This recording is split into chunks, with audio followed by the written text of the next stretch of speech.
போதும்டா சாமி, உங்க பூசாரித்தனமும் வேணாம், உங்க பொங்கச்சோறு வேணாம் அப்படின்னு நான் கடைசியா முடிவெடுத்தது எப்போ தெரியுமா? ரொம்ப ரீசண்டாக தான். என் க்ளோஸ் ஃப்ரெண்டு, என் காலேஜ்லேருந்து இப்போ வரைக்கும் செம்ம க்ளோஸ் ஃப்ரெண்டுன்னு நான் நினச்சிட்டு இருந்தவ ஒரு 6 மாதம் என்கிட்ட பேசவே இல்லை. ஏன் எதுக்குன்னு என்னால் அவள்கிட்ட காரணமும் கேட்க முடியல. ஆனால் எங்கள் க்ளோஸ் ஃப்ரெண்ட் சர்க்கிள்லேருந்து எனக்கு இன்ஃபர்மேஷன் வருது, பிரியா நீ இதை பண்ணினியாமே அப்படின்னு எங்கள் காமன் ஃப்ரெண்ட்ஸ் என்ன பிடிச்ச கேள்வி கேட்க ஆரம்பித்தாங்க. ஆனால் இதெல்லாம் இவங்களுக்கு எப்படி தெரியும் அப்படின்னு நான் யோசிக்கும் போது தான் அந்த கருப்பு ஆடு எனக்கு லைஃப்பில் ஒரு பயங்கரமான பாடத்தை சொல்லி கொடுத்துட்டு போயிடுச்சு. அப்போ தான் நான் புரிஞ்சுக்கிட்டேன், என் மூக்குக்கு கீழே இருக்கிற பஞ்சாயத்து கிணறால் தான் இத்தனை பிரச்சனையும் வந்துச்சு அப்படின்னு.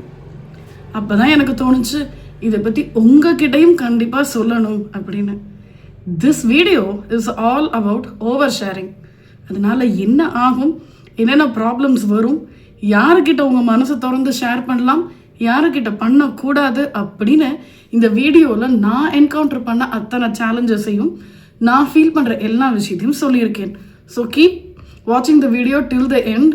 இது உங்களுக்கு நல்ல பாடமாக இருக்கும். உங்களுக்கு மட்டும் இல்லை, உங்கள் கூட இருக்கிற உங்கள் ஃப்ரெண்ட்ஸ், ஃபேமிலி மெம்பர்ஸ் எல்லாருக்குமே முக்கியமான ஒரு விஷயமா இந்த வீடியோ அமைய போகுது. வாங்க வீடியோக்குள்ளே போகலாம். நான்லாம் சின்ன வயசில் இருக்கும்போது ஏதாவது ஒரு அழகான விஷயம் இருந்துச்சு, எங்கள் வீட்டில் ஏதாவது பண்ணினாங்க அப்படின்னா முதல்ல எங்கள் அம்மா அப்பா என் பாட்டிலாம் வான் பண்ணுறது என்ன தெரியுமா? போய் வெளில சொல்லாத, திருஷ்டிப்படும். அதோட அர்த்தம் எனக்கு அப்போ புரியல, ஆனால் இப்போ புரியுது. திருஷ்டிங்கிறது உண்மையாக பொய்யா அப்படின்ற அந்த கான்செப்டுக்குள்ளே நான் வரலை. பட் ஓவர் ஷேரிங் பண்ணுறதுனால என்ன ஆகும் அப்படின்னா, கட்டாயம் தேவையில்லாத அட்டென்ஷனை வாங்கி வச்சுக்கிறோம். அதுவும் இந்த டிஜிட்டல் வேர்ல்டில் கேட்கவே வேணாம். சூப்பராக ட்ரெஸ் பண்ணிட்டு போகிறீங்களா, அதுக்கு ஒரு செல்ஃபி. எங்கேயாவது ஃபாரின் டூர் போகிறீங்களா, அதை அப்படியே ஃபோட்டோ பிடிச்சி உங்கள் ஸ்டேட்டஸில் வைப்போம். நானும் பண்ணுறேன் தான். அதே மாதிரி எங்கேயாவது நல்ல ஹோட்டலில் போயிட்டு சூப்பராக ஒரு ஃபுட் ஆர்டர் பண்ணி சாப்பிட்றேன்னா உடனே இந்த இமேஜை கிளிக் பண்ணி என்ன பண்ணுறோம் அப்படின்னு போட்டுடுறோம். இது மட்டும் இல்லை, ஆஃபீஸில் நடக்கிற மூட் அவுட்டு, ஃபேமிலியில் நடக்கிற ப்ராப்ளமு, ஏன் குட்டி குட்டி சண்டை, ஆர்டர் பண்ண ஃபுட்டு டெலிவர் ஆகிறதுக்கு டைம் ஆகிடுச்சா அந்த இமோஷனல் கேப்பை கூட நம்ம ஒழுங்காக ஹேண்டில் பண்ண தெரியறது இல்லை. உடனே ஃபோனை போட்டு யார்ட்டையாவது புலம்புறது. இப்படிலாம் பண்ணால் என்ன ஆகும் தெரியுமா? உங்களோட வாழ்க்கையோட மொத்த ஸ்னாப்ஷாட்டையும் சூப்பராக போட்டு அதை யாருக்கிட்டேயும் அதோட சாவியை நீங்கள் கொடுத்துட்டீங்கன்னா என்ன ஆகும்? எப்போ வேணால் அவங்க திறந்து பார்ப்பாங்க, உங்கள் லைஃப்பில் இதுதான் நடக்குதுன்னு அவங்க தெரிஞ்சுப்பாங்க. இதை விட முக்கியம், நம்மளை பற்றி ஓவராக தெரிய தெரிய நம்மக்கிட்ட இருக்கிற பவர் எல்லாம் கொஞ்சம் கொஞ்சமாக அங்கே கொடுத்துட்ருக்கோம். ஓவர் ஷேரிங்கை பற்றி நம்ம இப்போ பேசல, சாணக்கியர் அன்னிக்கே சொல்லி முடிச்சிட்டாரு. அவரோட புக்கில் என்ன சொல்கிறாருன்னா, மெயினாக ஒன்னாலேயும் உன் சீக்கிரட்டை காப்பாற்ற முடியலையே, இதை நம்பி சொல்கிற அவன் எப்படி உன் சீக்கிரட்டை காப்பாற்றுவான்? அது எனக்கு அப்போ புரியல, இப்போ புரியுது. இப்போல்லாம் நம்மளோட லைஃப்பை பற்றி தெரிஞ்சுக்கணும் அப்படின்னா பெரிய டிடெக்டிவ், சிபிஐ, சிஐடிலாம் தேவையில்லை. உங்கள் ஃபேஸ்புக், உங்கள் லிங்க்டின், இந்த மாதிரி உங்களோட சோஷியல் மீடியா எல்லாத்தையும் மொத்தமாக எடுத்து வச்சு ஒரு 3-4 மாதத்தோட வீடியோவையோ இல்லை ஆடியோவையோ பார்த்தா மட்டும் போதும். நீங்கள் என்ன பண்ணுறீங்க, உங்களோட லைஃப் ஸ்டைல் என்ன அப்படின்னு அதுவே புட்டு வைக்கும். உங்கள் லட்சியத்தில் கீனாக இருக்கும்போதோ இல்லை ஏதாவது ஒரு ப்ராஜெக்ட் எடுத்து புதுசாக பண்ணும்போதோ, நீங்கள் ஸ்டார்ட் அப்பை ஆரம்பிக்கும் போதோ, இந்த மாதிரி எந்த வெஞ்சரை வேணால் இருக்கலாம், அதை முழுசாக முடிச்சு ஒரு பாயிண்ட்டுக்கு கொண்டு வர வரைக்கும் தயவு செய்து அதை வெளியில் சொல்லாதீங்க. இதுக்கு முக்கியமான ரீசனாக என்ன சொல்கிறாங்க தெரியுமா? இதை நிறைய பேர்கிட்ட ஷேர் பண்ண உங்கள் பிரெயின் உங்களோட தாட் ப்ராசஸ்லேருந்து வேறு மாதிரி ஆக்ட் பண்ணும். ஒருத்தர்கிட்ட சொல்லும் போதும் அது ஒரு மாதிரி that gets an emotional high. சொல்லும் போதே ரொம்ப சந்தோஷமாயிடும். அப்போ நிஜமான சக்ஸஸ் அச்சீவ் பண்ணணும் அப்படிங்கிறதுல உங்களோட அந்த வீரியம் இருக்குல்ல, குறைஞ்சு போக ஆரம்பிக்கிறதுக்கும் வாய்ப்பு இருக்குது.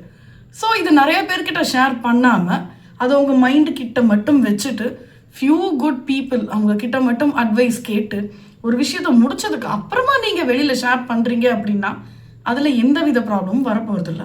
ஆனால் when your project is halfway through, அது உங்ககிட்ட வெறும் கான்செப்டாக மட்டும்தான் இருக்குது. இந்த கான்செப்ட் வெளியில் போச்சுன்னா அதை எடுத்து யாராவது பயங்கரமாக டெவலப் பண்ணி உங்களுக்கு முன்னாடி அதை ரிலீஸ் பண்ணிடுவாங்க அப்படின்ற இடத்துல எல்லாம் நீங்கள் கொஞ்சம் அமைதியாக இருந்துக்கிறதோ, எல்லா இன்ஃபர்மேஷனும் எல்லார்கிட்டையும் கொடுக்காம இருக்கிறதோ உங்களுக்கு எப்பவுமே நல்லது.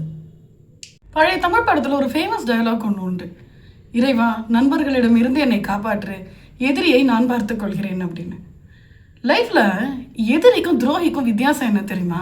நேராக இவன் தான் நமக்கு பிரச்சனை, இவன் தான் நம்மளோட எனிமி அப்படின்னு கண்ணுக்கு முன்னாடி நம்மளால் ஐடென்டிஃபை பண்ண முடிகிறவன் எதிரி. கூடையே இருந்து நம்மளை பற்றி எல்லாம் தெரிஞ்சுட்டு அதுக்கப்புறமா குழி பறிக்கிறான் பாருங்க, அவன் துரோகி. நல்லா ஞாபகம் வச்சுக்கோங்க. உங்கள் செட் ஆஃப் ஃப்ரெண்ட்ஸில் கவனமாக இருங்க. இன்றைக்கி நம்மக்கிட்ட நல்லா பழகிற சில பேர் நம்மளை பற்றி எல்லாம் தெரிஞ்சுட்டு நம்மளை முதல்ல முதுகில் குத்த போகிறது வெளியிலேருந்து யாருமே இருக்காது. கூடையே சுற்றிட்டு இருக்கிற நம்ம ரிலேட்டிவ்ஸு, நம்ம கூட பிறந்தவங்க, நம்மளோட ஃப்ரெண்டுன்னு நினச்சி நம்ம பழகிட்டு இருக்கோமே அந்த நல்லவங்க. அவங்க மேலே கூட தப்பு சொல்ல முடியாது, நம்மள தான் சொல்லணும். ஓவராக நம்புகிற இடத்துலையும் அவங்க நம்மள அன்பு அப்படின்ற பேரில் டேக் இட் ஃபார் கிராண்டட் அப்படின்னு எடுத்துக்கிறாங்கல்ல, அந்த இடத்துலையும் நாம் நம்மளோட மரியாதையை விட்டு கொடுத்துட்றோம். இது தெரியாமல், நம்ம பவுண்டரிஸ் தெரியாமல் நம்ம பாட்டு அன்பை ஓவராக போகிற இடத்துலையும் நம்மளை கண்டிப்பாக மதிக்க மாட்டாங்க. அடுத்த விஷயம் டிஜிட்டல் ஓவர் ஷேரிங். எப்படி நம்மளோட பர்சனல் இன்ஃபர்மேஷனை ChatGPT கிட்ட போட்டு அதுக்கிட்டேருந்து வர ஆன்சரை வாங்கிறது நமக்கு எவ்வளோ பெரிய த்ரெட்டோ, அதுக்கு ஈக்குவலான விஷயம் நம்மளோட இமோஷனல் இன்ஸ்டெபிலிட்டியை ஸ்டேட்டஸ் அப்படின்ற பேரில் நான் அன்பாக இருக்கிறேன், நான் சோகமாக இருக்கிறேன், நான் சந்தோஷமாக இருக்கிறேன் அப்படின்னு உங்கள் மனநிலையை ஸ்டேட்டஸில் வைக்கிறோம் பாருங்களேன். அதுவும் அவ்வளோ பெரிய நமக்கு த்ரெட்டு தான். ஏன்னா கொஞ்ச நாள் நம்மளை ஃபாலோ பண்ணிகிட்டு இருக்கிறவங்க நம்மளோட பேட்டர்னை ஈஸியாக அதுலேருந்து ட்ரா பண்ண முடியும். அந்த நேரத்தில் தான் உள்ள ஆதரவு கொடுக்க அப்படின்னு சில பேர் வருவாங்க. உங்ககிட்ட அவங்க பிடுங்கிறது பணமாக மட்டும் இருக்காது, உங்கள் நேரமாக மட்டும் இருக்காது. அவங்களுக்கு நீங்கள் ஒரு பகடைக்காயாக போகலாம், அவங்க உங்களை ஜஸ்ட் டைம் பாஸாக யூஸ் பண்ணலாம், இல்லை உங்ககிட்ட பணம் பறிக்க ட்ரை பண்ணலாம். இந்த மாதிரி பண்ணி நிறையா மாட்டிக்கிட்டு வெளியில் வீட்லையும் சொல்ல முடியாமல், எங்கேயும் ஷேர் பண்ண முடியாமல் கஷ்டப்படுற நிறையா லேடிஸோட ப்ராப்ளம் எனக்கு நிறையா தெரியும். இது எல்லாம் ஏன் சொல்கிறேன் அப்படின்னா, லைஃப்பில் கடந்து போகிற நமக்கு அதோட வலி தெரியும். ஆனால் நம்ம லைஃப்பில் நடக்கிற பல விஷயம் மற்றவங்க வாய்க்கு வெறும் அவல், நீங்கள் அவங்களுக்கு வெறும் டைம் பாஸ் அப்படின்னு இருக்கிற நண்பர்கள்கிட்ட ரொம்ப காஷியஸாக இருங்க. அதே நேரம் நான் எல்லாரையும் பொதுப்படையாக சொல்லலாம்.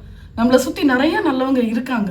நம்ம ஃபேமிலி, ஃப்ரெண்ட்ஸ் நிறையா பேர் நமக்கு சப்போர்ட் பண்ணியிருக்காங்க. அந்த இடத்துல கொஞ்சம் கவனமாக இருந்து ஷேர் பண்ணுங்கள். ஒத்த 2 பேர்கிட்ட நம்பிக்கை இருக்கிறவங்கள்ட்ட மட்டும் உங்களை பற்றி சொல்லுங்கள் அப்படின்னு மட்டும்தான் சொல்கிறேனே தவிர பொதுவாக ஒரு பிளாஷ்பேமியை தூக்கி எல்லார் மேலேயும் நான் போட கிடையாது. Comment below what you think about over sharing. இந்த வீடியோ உங்களுக்கு ரொம்ப யூஸ்ஃபுல்லாக இருக்கும்னு நினைக்கிறேன். இதை போல் இன்னும் இன்ட்ரெஸ்டான வீடியோஸுடன் உங்களை சந்திக்கும் வரை உங்களிடமிருந்து விடைபெறுவது உங்கள் பிரியமுடன் Priya. Until then, keep watching Musing with Priya. Thank you.